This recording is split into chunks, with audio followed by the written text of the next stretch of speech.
Assalamualaikum warahmatullahi wabarakatuh. Bismillahirrahmanirrahim. Pun tat, salam saudara, salam dan sejahtera. Saudara dan doa selamat dari Komite ke Bandung Bangsa Aceh yang kamu kasih. Pat mantang atas ruang donyanya. Mudah-mudahan benar sampai dalam lindung pot Allah. Amin.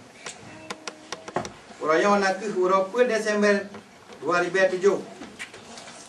Genap 21 tahun Aceh Merdeka kerana penyata kelai ubak dunia oleh Tengku Hassan Ditiro di wilayah Medelat, pucuk Gunung Cukkan di Kelai Mampek.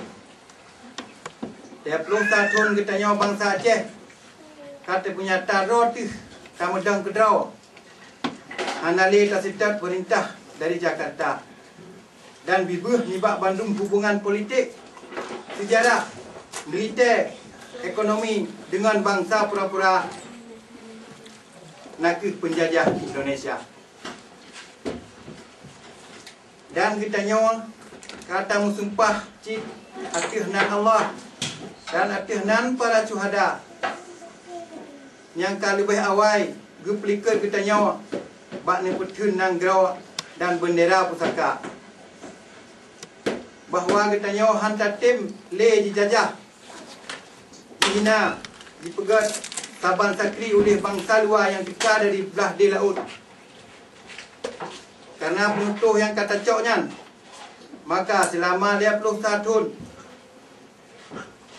50 ribu bangsa kita nyawa kaji poh mati oleh sidadu Indonesia. Meribai-ribai banyak pejuang Aceh Merdeka hana mupat jirat. Meribai anak yatim hana sohiro dan meribai ulung bina serta anak-anak darah Aceh kaji pelaku oleh penjajah biadab Indonesia Kri Galak Ji.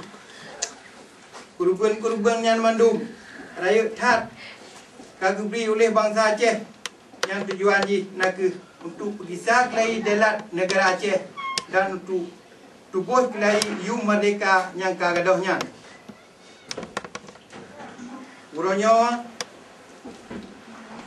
kali sampuh mandum oleh perjanjian Bangai MOU dengan propaganda self government ji. Bangsa Aceh yang kamu mulia menghubung dengan ulang tahun per Desembernya. Komite Melakir Bandung Bangsa Aceh Pat mantang arti ruang dunia supaya saban-saban takalan tatilik lai dan tak penyum-penyum dengan banpet panca indera tentang apa sebetulnya ji makna damai yang ditekan di Helsinki Ba'urah Nehai 15 Agustus 2005 ke bangsa Aceh.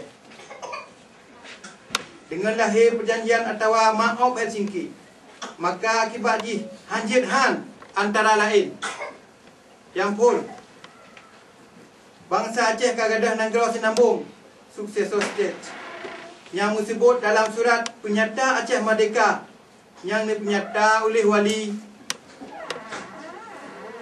negara Tengku Hassan Muhammad Ditro di Gunung Cukkan Ba'urah Desember 1976. 21 tahun yang kau ikut. Yang kedua, ubena kejahatan dan kebiadaban sidadu Indonesia atas rakyat selama 50 tahunnya, termasuk 50 ribu kurban masa dom handir so ungkit le dan Bandung kaji mensoh dengan musajahat oleh perunding-perunding Helsinki. Sedangkan bangsa dan rakyat Aceh yang kamu boleh mati jahit bak putih nanggraw dan bendera pusaka indatu kajanggap lagi on kurusung hana makna siapa pih kawannya. Yang kedua, bangsa Aceh yang kamu sumpah akan diberi nyawang harta ge untuk tubuh kemerdekaan ka melanggih mendung. Bermakna bangsa Aceh yang terima MOU-nya dengan terang-terang kagak kianat dan sumpah proklamasi Aceh Merdeka 1976. Sebagai tempat medang, sebagai tempat rujuk ke perjuangan suci kemerdekaan Aceh. Yang keempat, hak bangsa Aceh untuk jak tuntut kemerdekaan atau referendum kaji pergada. Jadi Bangsa Aceh yang mentang setia ke perjuangan suci Endatua.